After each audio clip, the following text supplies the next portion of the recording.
Daghang salamat. Maayong gabi kaninyong tanan.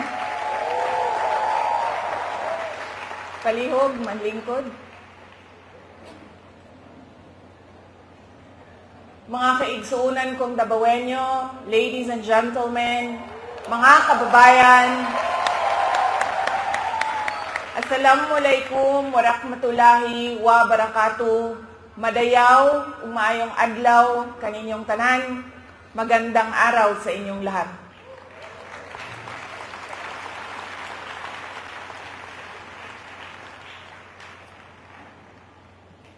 Unahin ko po muna ang aking mga pagpapasalamat. Una po, ang aking pagpapasalamat sa Kingdom of Jesus Christ, sa inyong paanyaya sa akin na dumalo sa inyong 39th anniversary. Maraming salamat po sa inyong imbitasyon.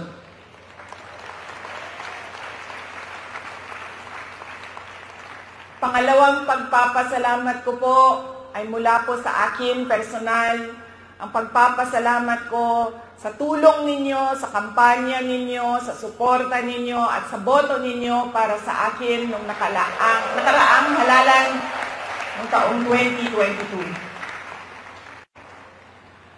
Ang susunod na pagpasalamat ay mula sa akin pa din, personal din sa akin, ang pagpapasalamat sa inyong lahat sa suporta ninyo sa aking trabaho noon sa Department of Education at patuloy na suporta ninyo sa aking opisina, ang Office of the Vice President.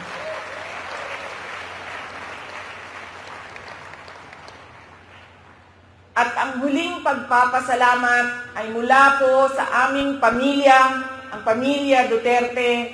Napakalaki ng utang na loob namin sa inyong lahat, mga kababayan, sa pagkakataon na ibinibigay ninyo sa amin na makapaglingkod sa ating minamahal na Pilipinas. Maraming salamat po.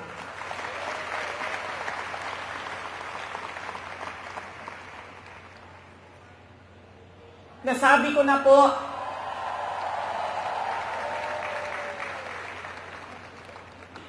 unahin ko po muna ang mga naririnig ko. At narinig ko rin na nasabi ng miyembro ng Kingdom of Jesus Christ na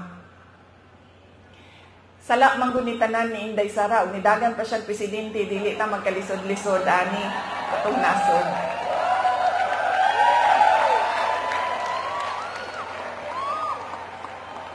In another forum, I will thoroughly explain myself kung bakit ganon ang nangyari at ganon ang desisyon ko. Pero sa ngayon, hinihingi ko lang ang patawad ninyo na nagkamali ako.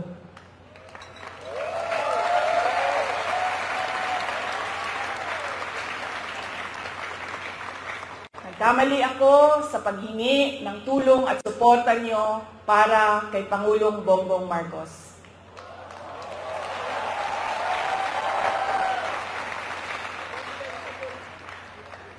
I was on the mistaken belief that we were together on the platform of unity and continuity.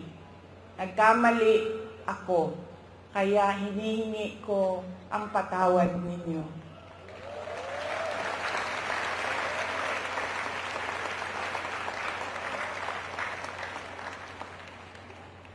You know, this has been going on for 9 days, ang assault sa inyong Kingdom Nation. At I could not come earlier dahil meron ding atake sa opisina ng pangalawang Pangulo. At hindi ko maiwanan ang aking mga kasamahan doon sa Office of the Vice President. But always remember na wala man ako lagi sa mga masasayang araw ninyo, pero nandito ako lagi sa inyong kalungkutan. I will always be with you in your darkness. Bago ako pumunta dito, doon sa Manila, sinabihan ako, huwag kang lumapit sa KOJC dahil talo ka dyan. Kalaban mo administrasyon, kalaban mo dayuhan na superpower. Sabi ko, sa taong nagsabi sa akin noon, walang contest, hindi ako matatalo. Walang kompetisyon, bakit ako matatalo? They may be a minority,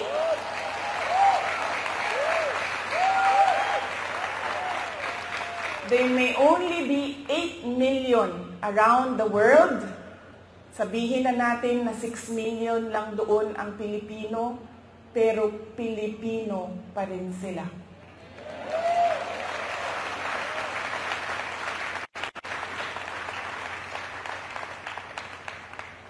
Noong ako ay naging Vice President, isa sa lagi na problema natin, hindi lang dito sa Davao City, but sa iba't ibang lugar ng Pilipinas, ay ang disaster response. So nung ako ay umupo, in-institutionalize namin ang Disaster Operations Center ng Office of the Vice President. Ang aming paghahanda ay disaster response. Pinaghandaan namin ang baha, pinaghandaan namin ang delubyo, typhoon, pinaghandaan namin ang earthquake, lahat ng maisip mo na kalamidad, pinaghandaan namin. Pero, nasabi ko doon sa mga kasamahan ko sa Office of the Vice President, we have not prepared for a crisis such as the kingdom of Jesus Christ. So anong sabi ng libro natin dyan sa Disaster Operations Center? Ano ang dapat nating gawin sa krisis at disaster na ito? Lahat sila walang masagot. Kahit ako matagal, ako nag-isip kung ano ba ang response namin. Because this is a crisis. It is a disaster. Ano dapat ang tugon ng Office of the Vice President? At isa lang ang naisip ko. Sabi ko, as Vice President and as a Davaoenyo, I will be there to comfort them.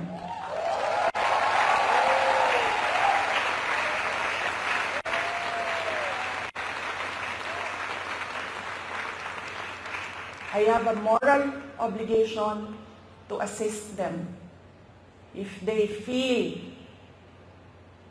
that they are persecuted, kahit kukunti lang sila, trabaho ko yan bilang pangalawang Pangulo.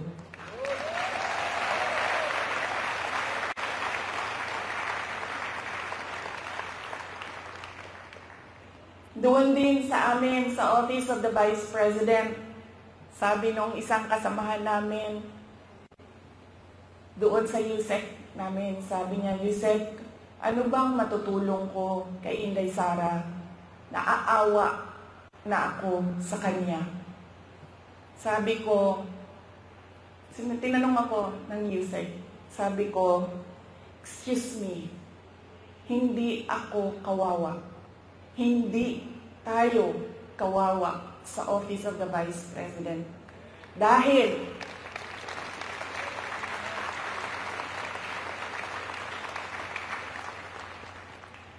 tatlong beses tayo kumakain araw-araw.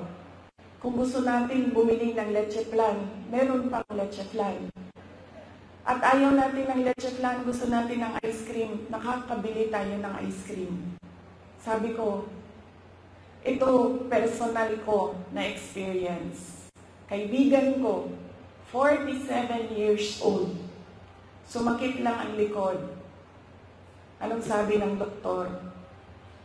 It's cancer of the bones, cancer of the lungs, cancer of the pancreas, cancer of the brain, all together in one person.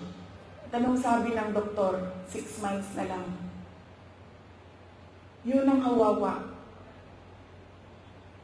Sabi ko, ang dami sa ating mga kababayan na nakakaramdam ng gutom dahil hindi na nila mabili ang pagkain sa sobrang mahal ng pagkain. 2 beses na lang kumakain sa isang araw. Yun ang kawawa. Sila ang dapat tulungan. Dumadami ang naghihirap sa ating bansa. Dumadami ang nahihirapan makahanap ng regular na trabaho. Sila ang totoong kawawa at kailangan ng tulong natin.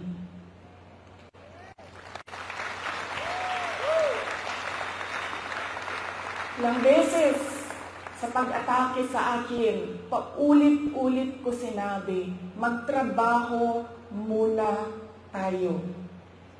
Because we owe it to our countrymen, because we made promises on stage, in front of everybody, na we will do something for our country. Paulit-ulit yan noong isang taon. Hanggang ngayon, sinasabi ko, magtrabaho muna tayo. Mas maraming nangangailangan ng tulong kaysa mas interesado sa politika.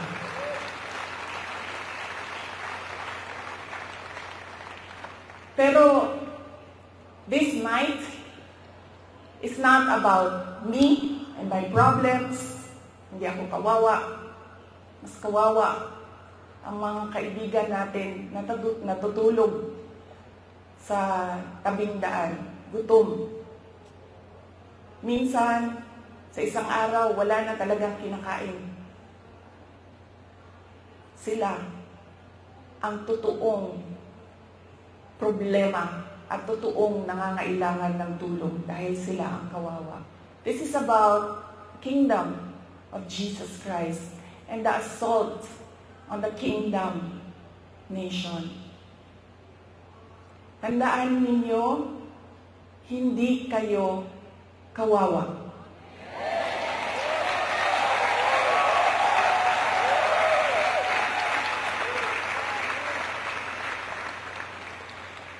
Tungod kay ang langit nung amahan naa pirmi kaninyo.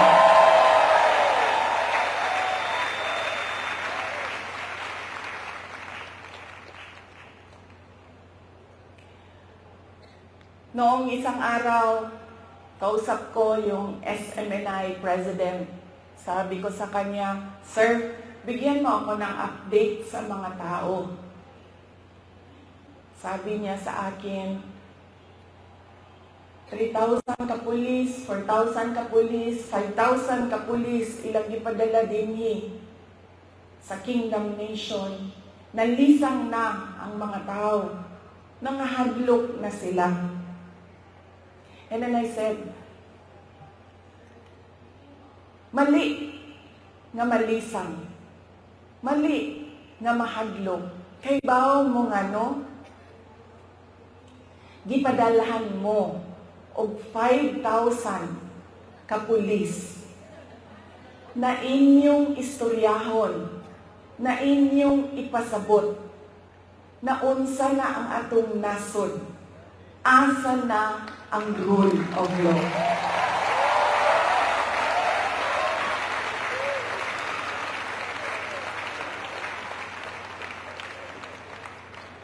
Ipadala sila dinhi para hadlokon mo, gipadala mo sa Ginoo para pasabton sila.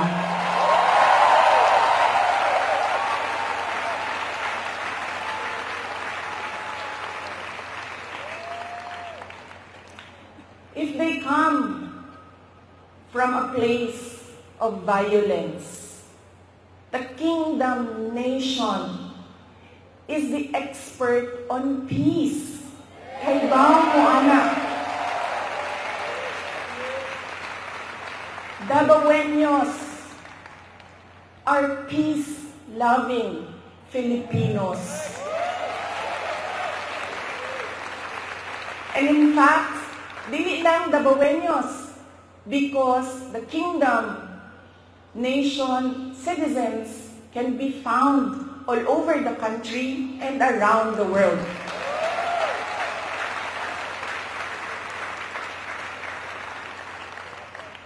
Kung ang gidala nila, if they bring you violence, give them peace. Show them peace.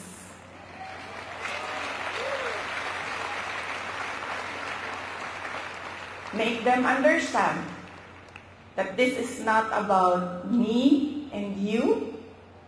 This is about the abuse of power and the assault on the freedom of religion.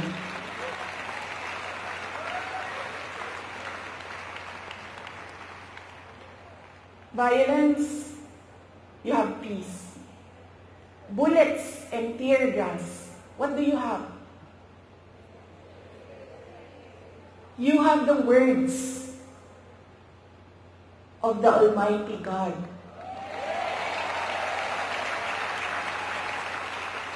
You have the Bible. Padalhan mo nila og bala, tirahon mo og tear gas.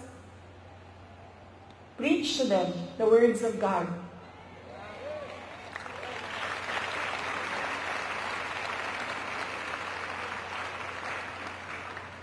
Pangtulo, if they come from the evils of Satan, what do you have? You have the goodness of the Lord Jesus Christ.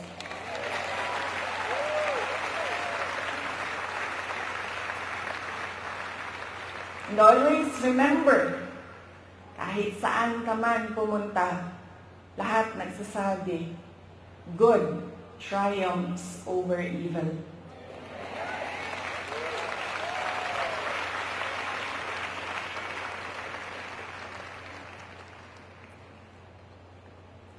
Ang ako ang lola sa mother side, maternal grandmother na ako, buhi pa siya karon, kaluoy sa Ginoo, she's blessed with a very long life. She's in her 90s.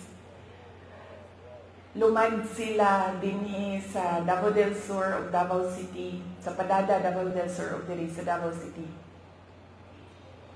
Ang iyahang trabaho is mangmaligya o kaniadtong panahon, mga 1960s, 1970s, mamaligya o mga PX goods. Anang mga murag ukay-ukay kung ginatawag nato karon. O niya, mamaligya o mga lain-lain klaseng dry goods. Nakaadto siya o baklaran, na maligya siya o mga sandals, mga mo ang ginabaligya kaniadto. Sa iyahan ko nakakaton o kanang dili magulat nga naay customer, kundi tawagon nimo dapat ang customer, pasudlon nimo sa imong tindahan. Doon na siya'y pulong sa ako itong batanon pa ko. Kaya bawo mo, diri manggod sa ato sa Pilipinas, when you are outspoken, when you are opinionated, when you are headstrong, ang tawag sa imuha maldita. I feel that it is wrong, pero somehow, siguro sa ato ang mga Pilipino, na kung mutubag ka sa mga elders, tawagon ka maldita. So, kung batanon pa ko, ang ako ang lula, mag-istorya, mga saba tingali, o niya, mutubag ko, mayroon dayon na ang ako ang lola. Maghinay-hinay ka, Inday. Kay ang gaba sa Ginoo dili magsaba.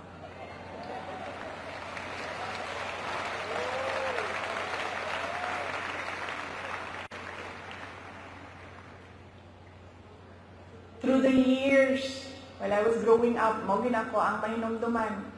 ang gaba dili magsaba. Mo nang nagkaroon ko og hadlok. Imagine mo, maabot lang kalit, di man lang magsaba-saba, di ka kasagam, tungod kay ang gaba sa Ginoo dili magsaba.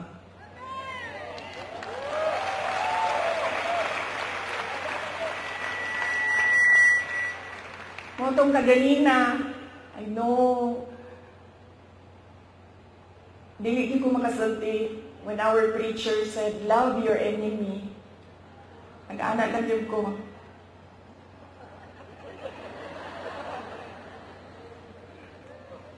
Wala pa ko sa punto sa mga miyembro. I am not in that level of spiritual enlightenment. I can love my enemies. Wala pa ko sa inyong level. Moto kaganina nag-anak ko. Para di ko makasala.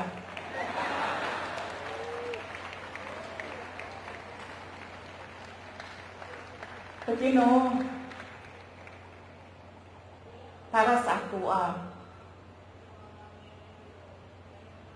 dili man ako sila mamahal. I cannot bring myself to love them. Pero ang ako verse pulong para kanila mao ang gaba sa Ginoo di magsaba.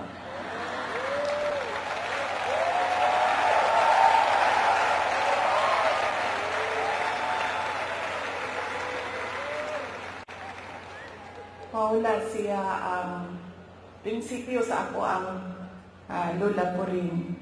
And God will take care of you all the more because you can love your enemies. You can forgive. So you will gain victory.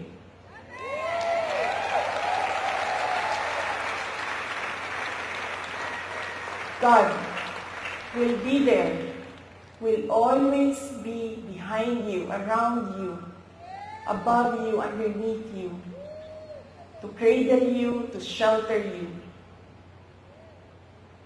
Because you know His power over all of us.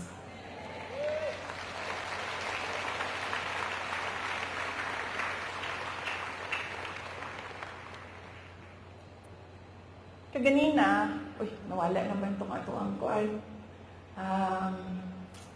background. Kaganina, sige kong tanaw sa inyong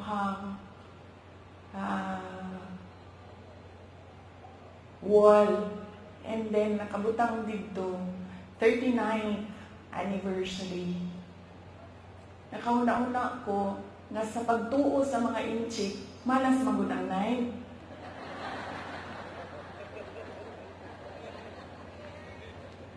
Muto na kaanak ko, siguro sundo na to. Wala may mawala sa to Kung sundo na to ang tinunguan sa mga inchik, nga dili gyud ka mag-celebrate og 9. So this is our 40th anniversary. Nagmamalakpak ka para sa 40 years.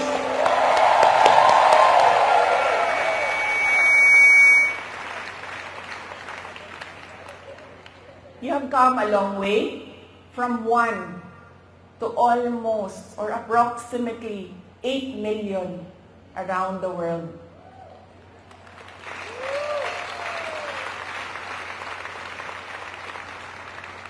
You have overcome challenges,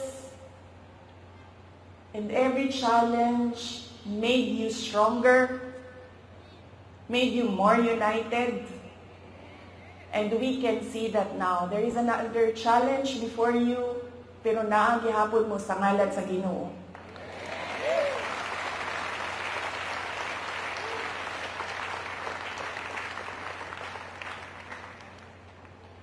Ug sa tanaw nako, sa kadaghahan, sa kalisod, ug sa kadaghahan sa pandaot, ug sa kadaghahan sa dili pagtuo sa inyo nga ug sa kadaghan sa kanang kansyaw ba sa inyong pagtuo.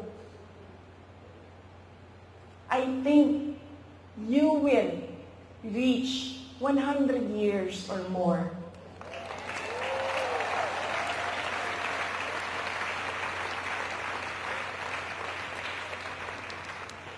Magpadayon o magpadayon mo basta ang inyong pagsalig o pagtuo hugot dinha sa Ginoo.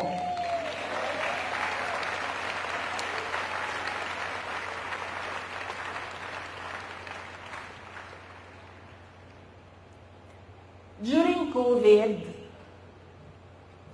it was a experience as mayor. It was an experience that I do never want to go through again. The COVID-19 pandemic. Dili na ko ma-explain sa inyo nga ang kalisod atong panahon na to. Nga doon ay mga gipangayo sa imuha nga COVID-19 response. Pero walay budget ang syudad para punduhan ang mga projects para sa COVID-19 response. Daghan kaayo. TTMF, PPEs, suporta sa mga frontliners, health workers. Dili na ko gusto mo sa bato. Pero doon ako'y mensahe sa mga Dabawenyo, maupod ang mensahe nako sa inyo karon. Dili lang sa mga naadinhi sa Davao City, kundi sa tanan ng miyembro sa Kingdom of Jesus Christ. And that is, we will not break.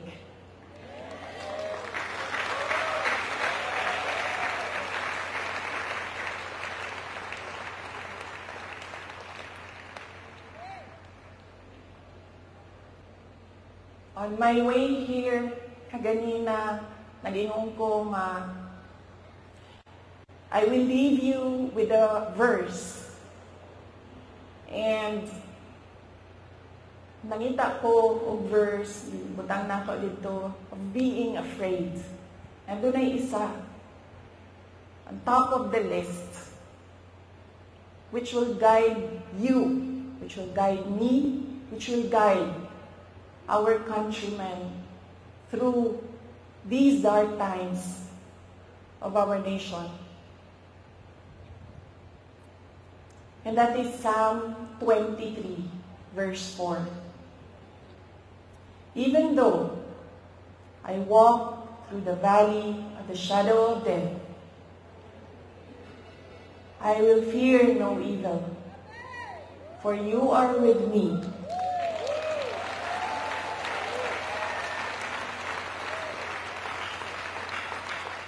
Your rod and your staff, they comfort me. Ayaw mong kalimot na ay Ginoo nga nagtanaw sa ato ang tanan.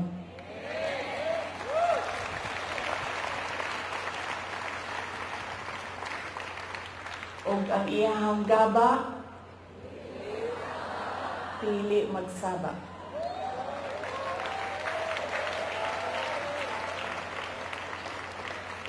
Let us clap for 100 more years.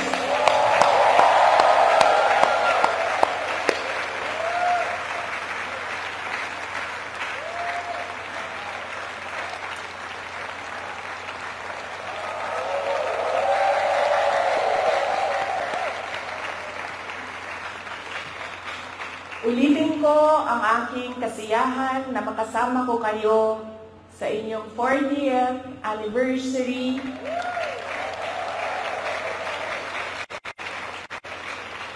We will not break. Happy 40th anniversary, Kingdom of Jesus Christ.